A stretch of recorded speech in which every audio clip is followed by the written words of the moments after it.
The 2021 college football season has been incredible, and personally, it has been my favorite season since I started watching. We've had a lot of big-time teams lose, we've had some teams come out of nowhere, and we've had a lot of great players, storylines, and drama that has happened this year. Included in that are surprise teams. No team has shocked the 2021 college football world more than the Michigan State Spartans. Maybe you could argue Kentucky or Arkansas for a little bit, but right now, Michigan State is the number 10 team in the country. They are a competitor in the Big Ten East. They have college football playoff aspirations, and the program has seemingly taken a huge jump in year 2 under Mel Tucker. In today's video, I want to tell you how all this happened though. We're going to go through all of that, and we're going to tell the entire story about the rise of Michigan State. But before we do that, nearly 80% of you guys are not subscribed to the channel for the upcoming season, and we can definitely do better than that, so be sure to hit that button as it'll help me a lot, and don't forget to smash that like button for the algorithm, turn on post notifications, and drop another topic I can do next. Now, let's get started and talk about the rise of Michigan State football. So there are going to be 5 parts in today's video. The first one's going to be about the downfall and the hiring of Tucker to begin with. The second one's going to be about the 2020 season. The third one is going to be about the playmakers who have come out of nowhere this year. The fourth one is about Mel Tucker's new approach and why it could be here to stay. And the fifth one is my thoughts on the team so far this year and just how good they can be and sort of the potential ceiling they have right now. So let's go back to part 1 and see what happened to Michigan State football to get into this position and where Mel Tucker came from. Mark D'Antonio is one of the most underappreciated coaches of all time, as he brought the Spartans to bowl games in 12 of his 13 seasons, and they even appeared in the college football playoff. The Spartans were a consistent contender in the Big Ten East and one of the better programs in the country, but things slowly started to fall off. In 2016, the team went 3-9, and then in 2018 and 2019, the team went 7-6. There were allegations and some stuff going on behind the scenes, so D'Antonio decided to retire. I don't know exactly what went wrong in those last few years, but I want to blame it on the quarterback play, as Brian Lewerke really wasn't that good, and it seemed like D'Antonio's style wasn't working anymore. So they needed a new change, and they went out and hired Mel Tucker. They tried to get Luke Fickell at first, but he said no to the job, so they hired Mel Tucker away from Colorado. But who is he? Tucker played football at Wisconsin and actually got his coaching career started as a graduate assistant for the Spartans. He spent time at LSU, Ohio State, the Cleveland Browns, the Jacksonville Jaguars, the Chicago Bears, the Alabama Crimson Tide, and the Georgia Bulldogs before he got his first head coaching gig. He got hired to be the next head coach of the Colorado Buffaloes, where he got off to a hot start with the team, but they did eventually fizzle out and they went 5-7. It did seem that Tucker was on the rise though, and he had that Colorado program headed in the right direction, but he would get poached away. The Spartans decided to hire him late in the game, and just a few weeks before the world fell apart, Tucker was a new head football coach, and he had to figure it out in the most difficult of circumstances. Now, we go to part 2. Let's examine what happened during 2020. Last year, expectations were pretty low for the Spartans program, and they definitely did not do too well. They were devoid of talent, the offense and defensive lines weren't very good, they'd have to break in a new starting quarterback, they needed to find new running backs and receivers, and they had a new coach coming in. Everything was set up for a disaster, but there were a couple bright spots to the season. We saw Rocky Lombardi start at the quarterback spot, but he really wasn't good enough for that job. He threw more interceptions than touchdowns. At the end of the year, we saw a youngster by the name of Peyton Thorne come in, and he looked like he was going to be the future of the team, and he becomes extremely important. At running back, we saw Elijah Collins, Connor Hayward, and Jordan Simmons all get carries, but none of those 3 were real difference makers, and they would need to bring in someone who could change everything. Jalen Naylor, Jaden Reed, and Ricky White stepped up at wide receiver, and all of them showed flash of being potential starters and future stars. The defense had a lot of issues, and it did definitely show at times, but there were some players who made a name for themselves. So how did they do? Well, they only got to play in 7 games, as they lost in week 1 to Rutgers. Somehow in week 2 they went on the road and beat number 13 Michigan, but from there things got difficult. They lost 49-7 to Iowa, 24-0 to Indiana, 52-12 to Ohio State, and 39-24 against Penn State. The one other win they had, a 29-20 win over number 8 Northwestern.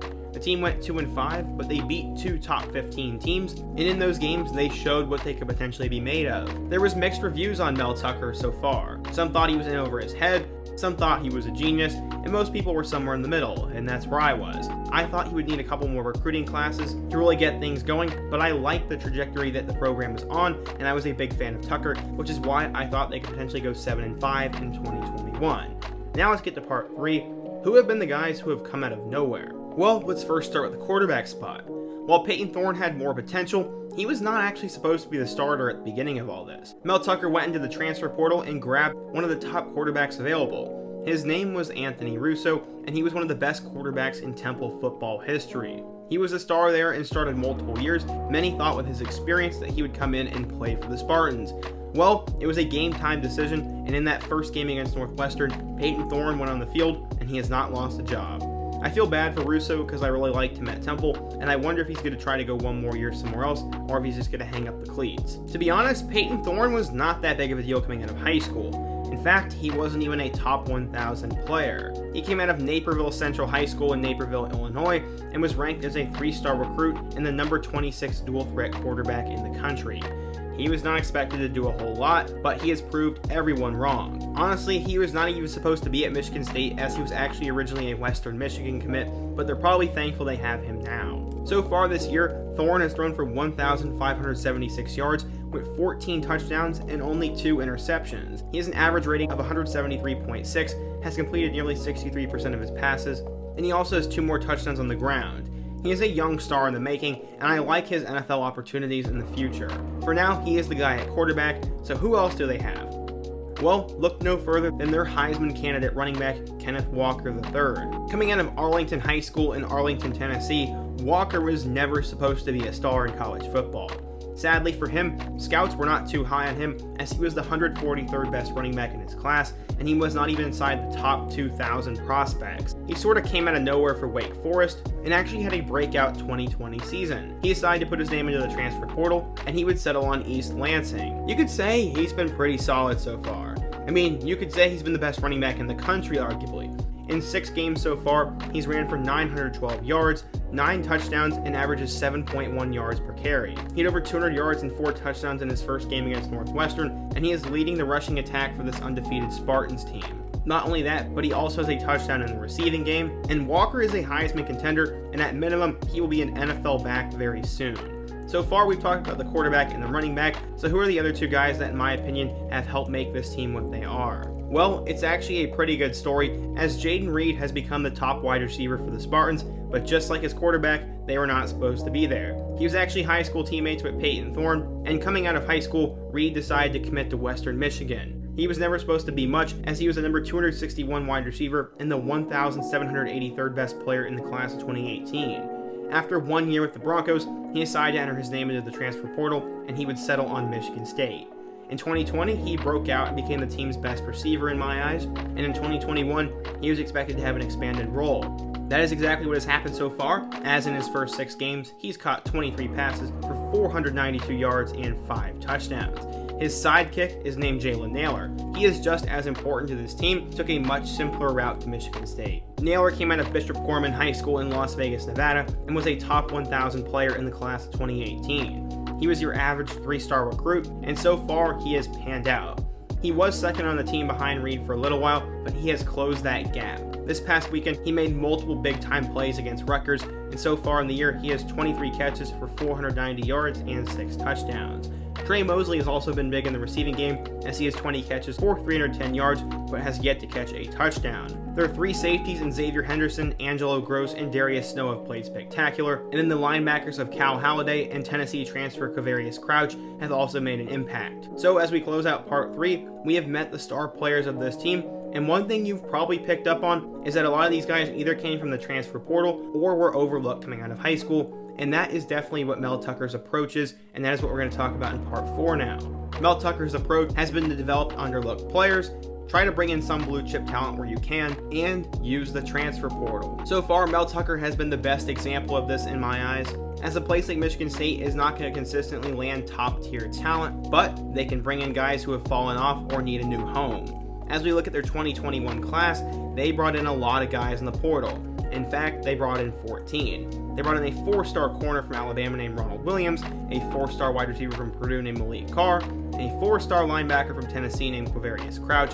Then they brought in a guy from Louisville. They brought in a 4-star from Minnesota. They brought in a 3-star from Louisville. They brought in another guy from Arizona, another guy from Michigan, Kenneth Walker from Wake Forest, a corner from Florida, a running back from Auburn, a defensive end from Duke, and a quarterback from Temple. As you take a look at all those schools, most of them are big names. They're not the tiny schools of the world, and a lot of the guys were 4-star recruits coming out of high school. Basically, Mel wants to bring in top-tier talent that either needs a new home or a second chance, and I think Michigan State is the shining example of that in college football right now, and I absolutely love that approach, and that is why things are going so well for them right now. Now, as we head into part 5, let's talk about 2021 so far, and what I think their future is going to look like.